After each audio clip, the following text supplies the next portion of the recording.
Chapter 19. He was awakened one night by a strange noise. At first he thought it might have been some kind of animal, and it frightened him. But as the sleep cleared from his head, he realized that the noise was coming from the cot next to him. Squid was crying. "You okay?" Stanley whispered. Squid's head jerked around. He sniffed and caught his breath. "Yeah, I'm fine," he whispered and sniffed again. In the morning, Stanley asked Squid if he was feeling better. "Where are you, my mother?" asked Squid. Stanley raised and lowered one shoulder. "I got allergies, okay?" Squid said. "Okay," said Stanley. "You open your mouth again and I'll break your jaw." Stanley kept his mouth shut most of the time. He didn't talk too much to any of the boys, afraid that he might say the wrong thing. They called him caveman and all that, but he couldn't forget that they were dangerous too. They were all here for a reason. As Mr. Sir would say, this wasn't a Girl Scout camp. Stanley was thankful that there were no racial problems. X-Ray, Armpit, and Zero were black. He, Squid, and Zigzag were white. Magnet was Hispanic. On the lake, they were all the same reddish-brown color, the color of dirt.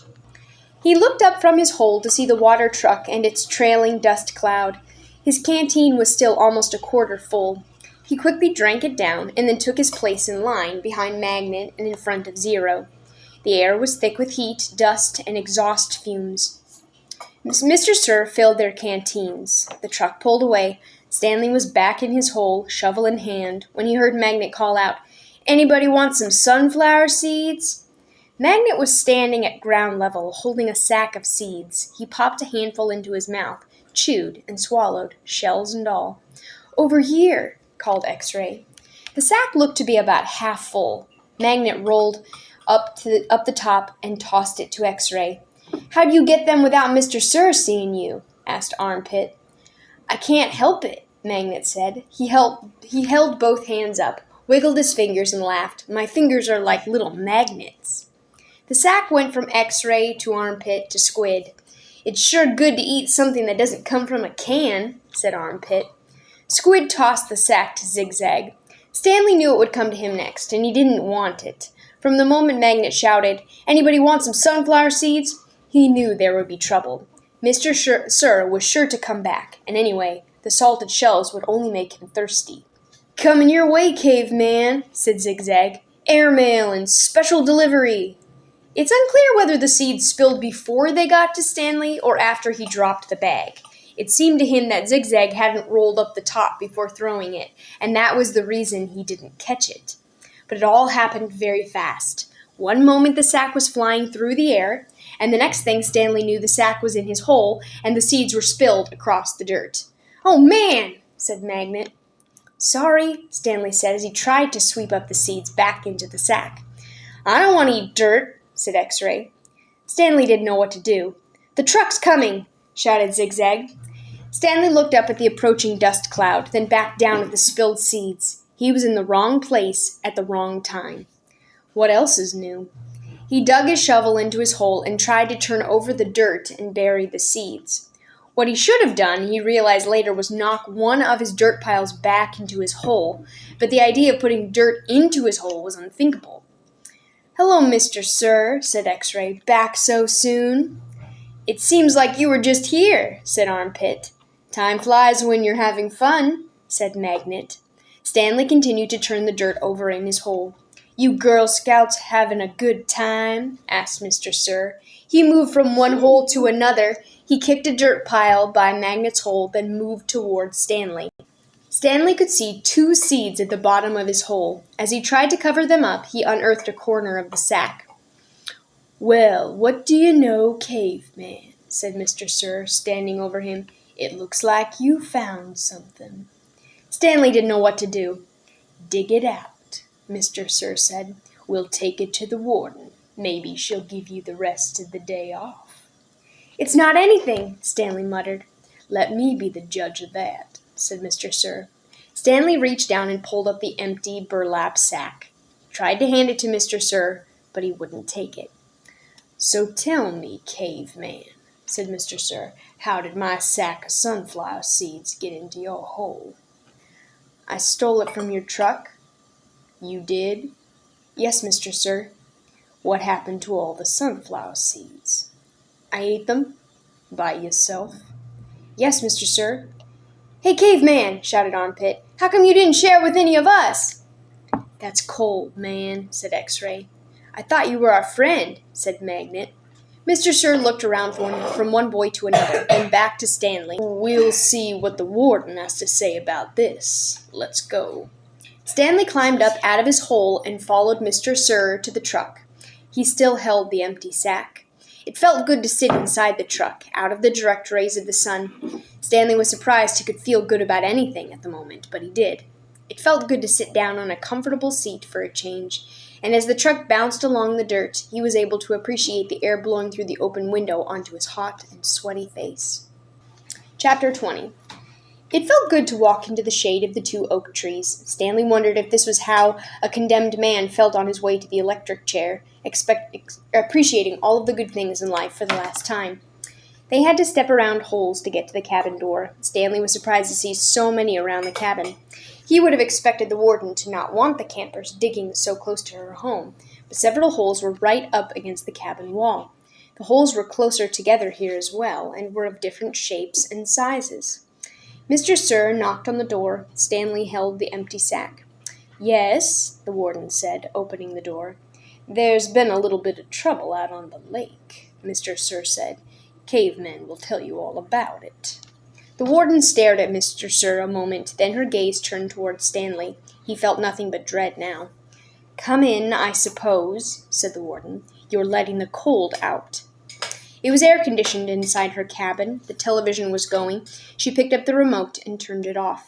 She sat down on a canvas chair. She was barefoot and wearing shorts. Her legs were as freckled as her face and arms.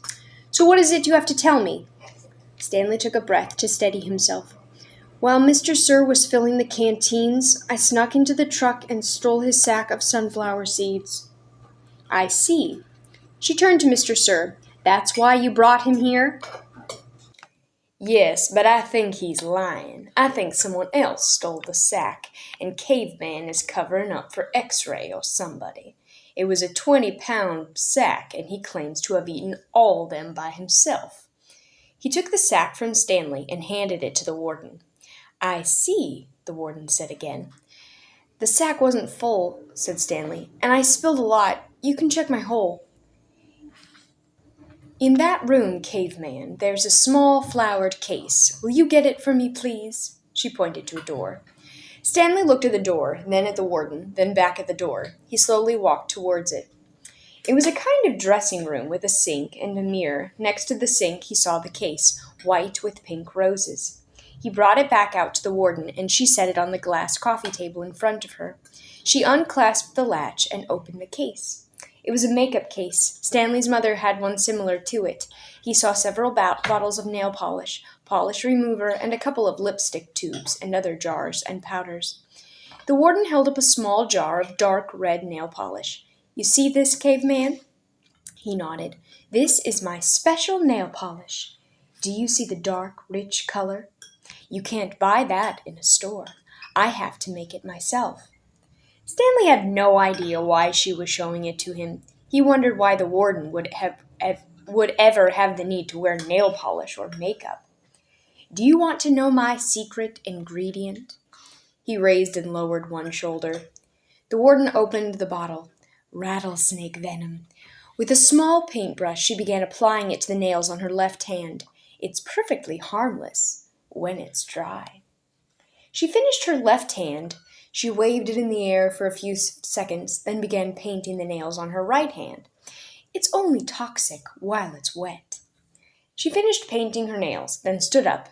She reached over and touched Stanley's face with her fingers. Then she ran her sharp, wet nails very gently down his cheek. He felt his skin tingle.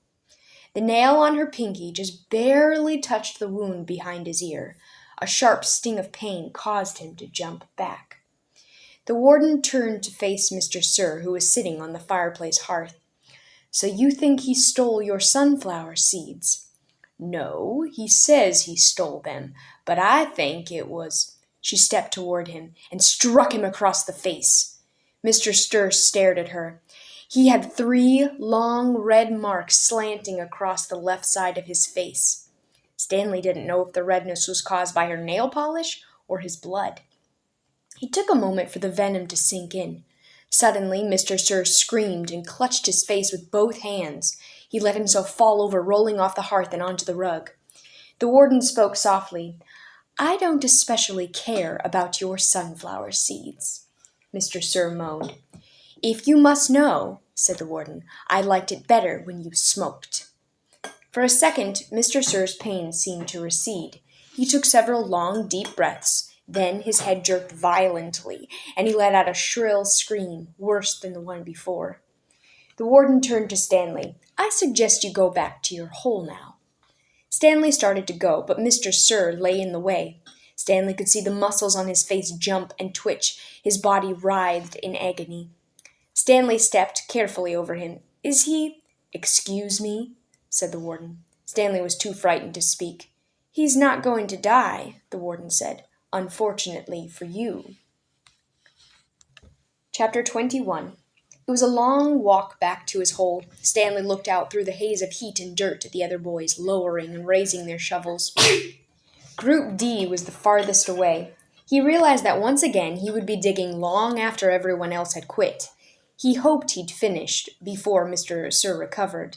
He didn't want to be out there alone with Mr. Sir. "He won't die," the warden had said. "Unfortunately for you." Walking across the desolate wasteland, Stanley thought about his great-grandfather, not the pig stealer, but the pig stealer's son, the one who was robbed by Kissin' Kate Barlow. He tried to imagine how he must have felt after Kissin' Kate had left him stranded in the desert. It probably wasn't a whole lot different from the way he himself felt right now. Kate Barlow had left his great-grandfather to face the hot, barren desert. The warden had left Stanley to face Mr. Sir. Somehow his great-grandfather had survived for 17 days before he was rescued by a couple of rattlesnake hunters.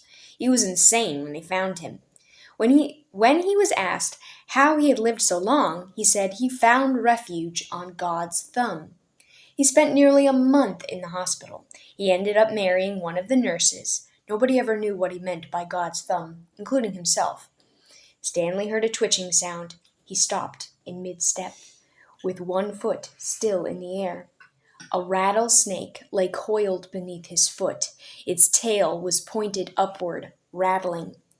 Stanley backed his leg away, then turned and ran. The rattlesnake didn't chase him. It had rattled its tail to warn him to stay away. "Thanks for the warning," Stanley whispered as his heart pounded. The rattlesnake would be a lot more dangerous if it didn't have a rattle. "Hey, caveman," called Armpit. "You're still alive." "What'd the warden say?" asked X-Ray. "What did you tell her?" asked Magnet. "I told her I stole the seeds," said Stanley. "Good going," said Magnet. "What did she do?" asked Zigzag. Stanley shrugged one shoulder. "Nothing. She got mad at Mr. Sir for bothering her." He didn't feel like going into details. If he didn't talk about it, then maybe it didn't happen. He went over to his hole, and to his surprise, it was nearly finished. He stared at it, amazed. It didn't make sense. Or perhaps it did. He smiled.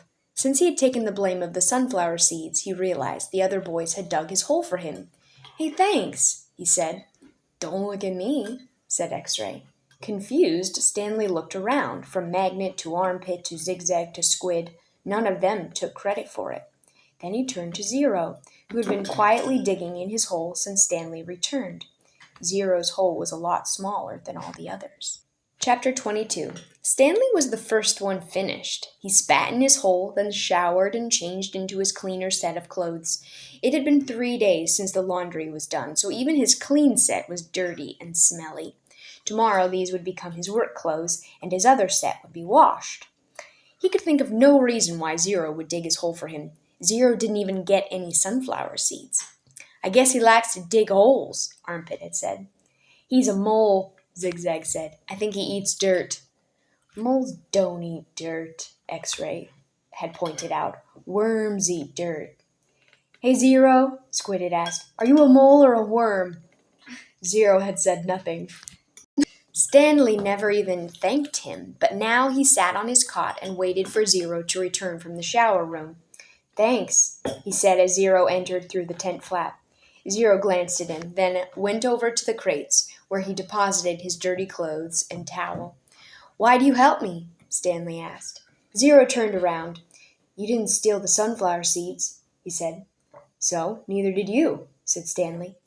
Zero stared at him. His eyes seemed to expand, and it was almost as if Zero were looking right through him. "You didn't steal the sneakers," he said. Stanley said nothing. He watched Zero walk out of the tent. If anybody had X-ray vision, it was Zero. "Wait!" he called, then hurried out after him. Zero had stopped just outside the tent, and Stanley almost ran into him. "I'll try to teach you to read if you want," Stanley offered. "I don't know if I know how to teach, but I'm not that worn out today since you dug a lot of my hole." A big smile spread across Zero's face. They returned to the tent, where they were less likely to be bothered. Stanley got his box of stationery and a pen out of his crate. They sat on the ground. "Do you know the alphabet?" Stanley asked. For a second, he thought he saw a flash of defiance in Zero's eyes, but then it passed. "I think I know some of it," Zero said. "A, B, C, D." "Keep going," said Stanley. Zero's eyes looked upward. "E, F," said Stanley. "G," said Zero. He blew some air out of the side of his mouth. "H, I, K, P, H, I, J, K, L," Stanley said. "That's right," said Zero. "I've heard it before. I just don't have it memorized exactly." "That's all right," said Stanley. "Here, I'll say the whole thing, just to kind of refresh your memory. Then you can try it." He recited the alphabet for Zero, then Zero repeated it without a single mistake. Not bad for a kid who had never seen Sesame Street. "Well, I've heard it before, somewhere," Zero said, trying to act like it was nothing, but his big smile gave him away. The next step was harder. Stanley had to figure out how to teach him to recognize each letter. He gave Zero a piece of paper and took a piece for himself. "I guess we'll start with A." He printed a capital A, and then Zero copied it onto a sheet of paper. The paper wasn't lined, which made it more difficult, but Zero's A wasn't bad, just a little big. Stanley told him he needed to write smaller, or else they'd run out of paper real quick. Zero printed it smaller. "Actually, there are 2 ways to write each letter," Stanley said, as he realized this was going to be even harder than he thought. "That's a capital A, but usually you'll see a small a. You only have capitals at the beginning of a word, and only if it's the start of a sentence, or if it's a proper noun like a name." Zero nodded as if he understood, but Stanley knew he had made very little sense. He printed a lowercase a, and Zero copied it. "So there are 52, said Zero. Stanley didn't know what he was talking about. "Instead of 26 letters, there are really 52. Stanley looked at him surprised. "I guess that's right. How'd you figure that out?" he asked. Zero said nothing. "Did you add?" Zero said nothing. "Did you multiply?" "That's just how many there are," said Zero. Stanley raised and lowered one shoulder. He didn't even know how Zero knew there were 26 in the first place. Did he count them as he recited them? He had Zero write a few more upper and lowercase a's, and then he moved on to a capital B. This was going to take a long time, he realized. "You can teach me 10 letters a day," suggested Zero. 5 capitals and 5 smalls. After 5 days, I'll know them all. Except on the last day, I'll have to do 12. 6 capitals and 6 smalls. Again, Stanley stared at him, amazed that he was able to figure out all that. Zero must have thought he was staring for a different reason, because he said, "I'll dig part of your hole every day. I can dig for about an hour, then you can teach me for about an hour. And since I'm a faster digger anyway, our holes will get done about the same time. I won't have to wait for you." "Okay," Stanley agreed. As Zero was printing his B's, Stanley asked him how he figured out it would take 5 days. "Did you multiply? Did you divide?" "That's just what it is," Zero said. "It's good math," said Stanley. "I'm not stupid," Zero said. "I know everybody thinks I am. I just don't like answering their questions." Later that night, as he lay on his cot, Stanley reconsidered the deal he had made with Zero. Getting a break every day would be a relief, but he knew X-Ray wouldn't like it. He wondered if there might be some way Zero would agree to dig part of X-Ray's hole as well. But then again, why should he? I'm the one teaching Zero. I need a break, so I'll have the energy to teach him. I'm the one who took the blame for the sunflower seeds. I'm the one who Mr. Sir is mad at. He closed his eyes, and images from the warden's cabin floated inside his head. Her red fingernails, Mr. Sir writhing on the floor, her flowered makeup kit. He opened his eyes. He suddenly realized where he'd seen the gold tube before. He'd seen it in his mother's bathroom, and he'd seen it again in the warden's cabin. It was half a lipstick container. KB? KB? He felt a jolt of astonishment. His mouth silently formed the name Kate Barlow as he wondered if it really could have belonged to the kissing outlaw.